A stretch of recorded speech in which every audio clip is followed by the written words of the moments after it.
അസ്സലാമു അലൈക്കും. കാലിക്കറ്റ് ഫ്ലേവേഴ്സിലേക്ക് എല്ലാവർക്കും സ്വാഗതം. അപ്പോൾ ഇന്ന് നമ്മൾ നല്ലൊരു അറബിക് സ്റ്റൈലിലുള്ള നല്ല സോസി ആയിട്ടുള്ള ഒരു ചിക്കൻ പാസ്തയാണ് ഉണ്ടാക്കിയിട്ടുള്ളത്. ഈ ഒരു ഡിഷ് എന്ന് പറയുന്നത് ഒരു അറബിക് ഷെഫിൻ്റെ റെസിപ്പിയാണ്. അപ്പോൾ ഇത് കഴിച്ച് നല്ല ഇഷ്ടമായതുകൊണ്ട് തന്നെ ഞാനിതിൻ്റെ റെസിപ്പി ചോദിച്ച് വാങ്ങിയിട്ടുള്ളതാണ്. അവർ യൂസ് ചെയ്തിട്ടുള്ള അതേ മസാലപ്പൊടികൾ ഇൻഗ്രീഡിയൻസ് ഒക്കെ തന്നെയാണ് ഇതിൽ യൂസ് ചെയ്തിട്ടുള്ളത്. അപ്പോഴാണ് ഇതിൻ്റെ ആ ഒരു കറക്റ്റ് ടേസ്റ്റ് കിട്ടിയതും.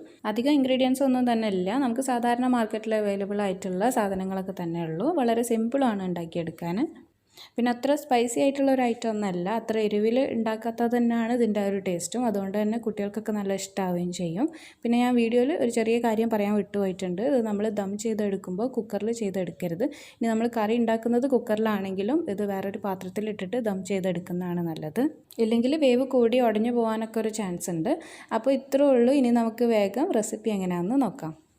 ബിസ്മില്ലാ.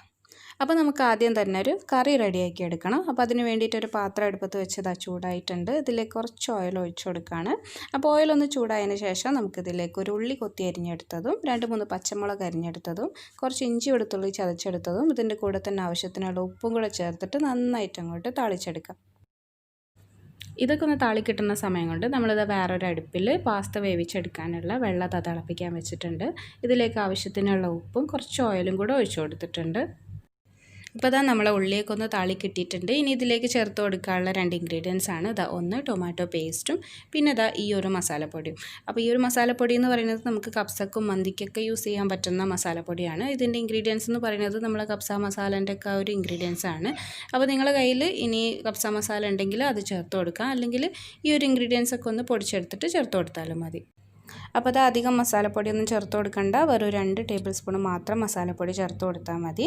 പിന്നെ നമ്മൾ ടൊമാറ്റോ പേസ്റ്റും കൂടെ ചേർത്ത് കൊടുക്കുകയാണ്. അപ്പോൾ ടൊമാറ്റോ പേസ്റ്റിന് പകരം തക്കാളി ജ്യൂസ് അടിച്ചിട്ട് ചേർക്കണമെങ്കിൽ അങ്ങനെയും ചേർക്കുക. ടേസ്റ്റിന് കുറവൊന്നും ഉണ്ടാവില്ല, പക്ഷേ ടേസ്റ്റിൽ ചെറിയൊരു വ്യത്യാസം ഉണ്ടാവും. ഇതിൽ മെയിനായിട്ട് വരുന്നൊരു ടേസ്റ്റാണ് ഈ ടൊമാറ്റോ പേസ്റ്റിൻ്റെ ടേസ്റ്റ്.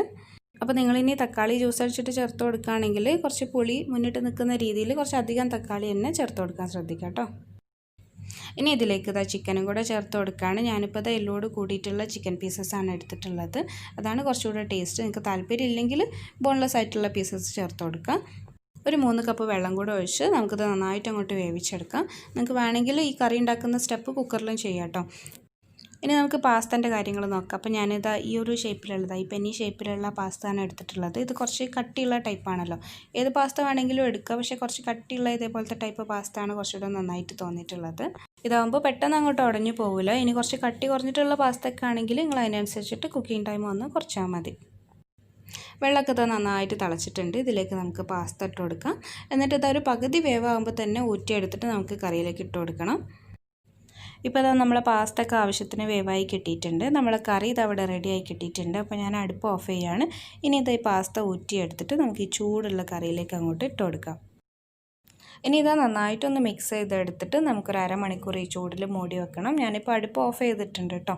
പിന്നെ നന്നായിട്ട് ഗ്രേവിയും ഉണ്ട്. അപ്പോൾ ഒരു അരമണിക്കൂർ നമ്മൾ റെസ്റ്റ് ചെയ്യാൻ വേണ്ടിയിട്ട് മാറ്റി വെക്കുമ്പോൾ ഈ പാസ്തയിലേക്ക് ഈ ഗ്രേവിയൊക്കെ നന്നായിട്ട് പിടിച്ച് കിട്ടുകയും ചെയ്യും, നല്ല ഫ്ലേവർ ഉണ്ടാവുകയും ചെയ്യും, കറക്റ്റ് കുക്കായി കിട്ടുകയും ചെയ്യും.